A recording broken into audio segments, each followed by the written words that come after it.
O pecado destrói tudo que ele toca.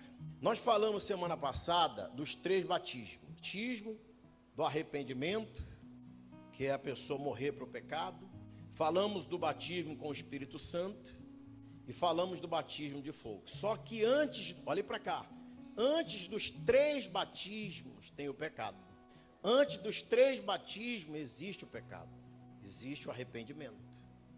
Se a pessoa não morreu antes de vir para o batistério, antes de vir ser sepultada, antes disso ela não morreu para o pecado, ela não deixou o pecado, então esse batismo nas águas não existiu. Quando a pessoa peca, então a primeira coisa que ela perde é a consciência leve, a consciência pura. E esse pecado, ele vem de dentro, vai se externando, destrói a pessoa por dentro. A pessoa não tem paz, a pessoa vive em conflito, cheia de dúvida, cheia de ansiedade, como eu disse, impaciente, não tem paciência nem com as pessoas que ela ama, que ela deveria ter paciência, mas não tem.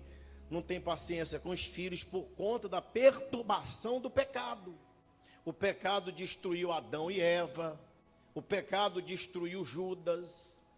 O pecado destrói relacionamentos com Deus, comunhão com Deus. A pessoa fica, ao invés dela ter comunhão com Deus, ao invés dela ter afinidade com Deus, ao invés dela estreitar o relacionamento dela com Deus, ela está com dúvida, ela está com conflito, pensamentos negativos. Então o pecado vem perturbando dentro, vem destruindo dentro, e vai saindo para fora e vai destruindo tudo, vai alastrando as áreas da vida da pessoa. Por isso que tem gente no nosso meio e lá fora que você sabe, a pessoa não tem direção nenhuma. A pessoa está perdida no mundo. Final de tudo, o pecado gera a morte. E quando chega a morte, a pessoa que morre, ela se separa da família. E se a pessoa morre em pecado, ela se separa de Deus. E ela vai viver a eternidade com o diabo aonde? No inferno. Bem-aventurado o homem que suporta o quê? A tentação.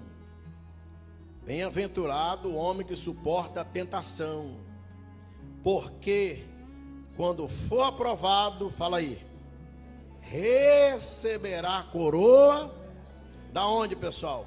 Da vida, a qual o Senhor tem prometido aos que o amam. Então a coroa, olhe para mim, a coroa da vida é a salvação da alma.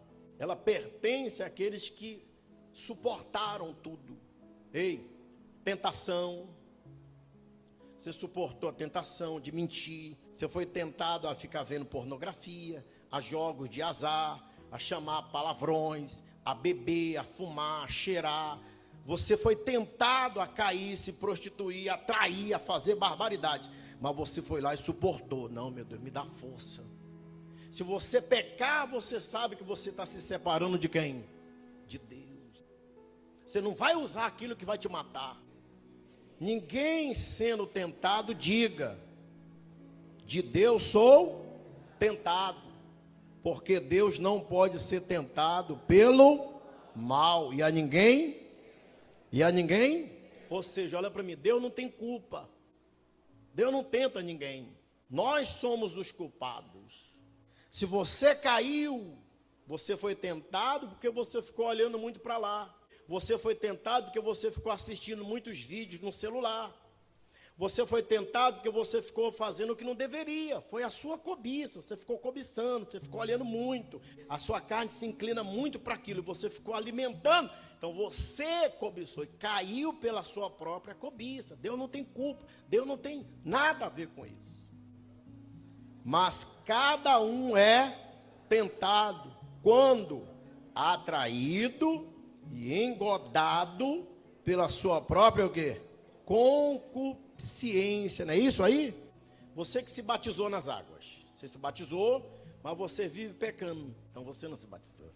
Porque quem morreu para o mundo, quem realmente se arrependeu do pecado e morreu para o pecado, não vive mais pecando, ele está morto para aquilo. Então se você se batizou nas águas e vive pecando, sempre cair no mesmo pecado, você apenas tomou um banho. Se você se batizou nas águas, mas você vive pecando, você não morreu para o pecado. Você tem que se batizar. Depois, havendo a concupiscência concebido, fala aí, dá luz ao pecado, dá luz o pecado.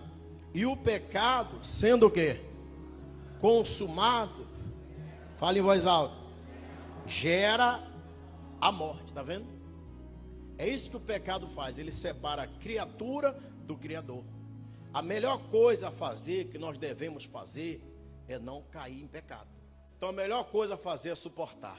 Se eu sei que ali é um veneno, se eu sei que ali é uma cobra, uma serpente, que se eu tocar nela eu vou ser picado, vou ser mordido, eu vou morrer, por que eu vou pegar essa serpente?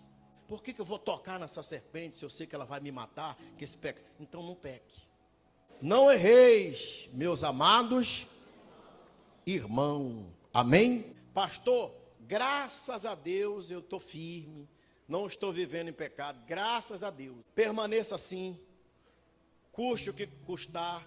Quando você for tentado, pensa na sua alma. Quando você for tentada, lembre-se que se você pecar, você está se separando de quem? O pecado destrói tudo que ele toca. Tira a paz da pessoa, tira a comunhão que a pessoa tem, tira tudo.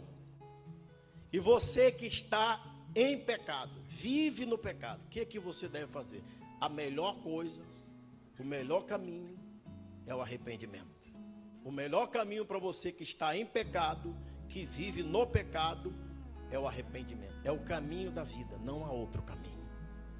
Ele é o caminho de volta para a pessoa ter vida com Deus. Não caia em pecado. Se caiu, se arrependa. Se não caiu, permaneça. Suporte. Porque melhor é o fim das coisas. E o fim será a salvação da nossa. Compreenderam direitinho?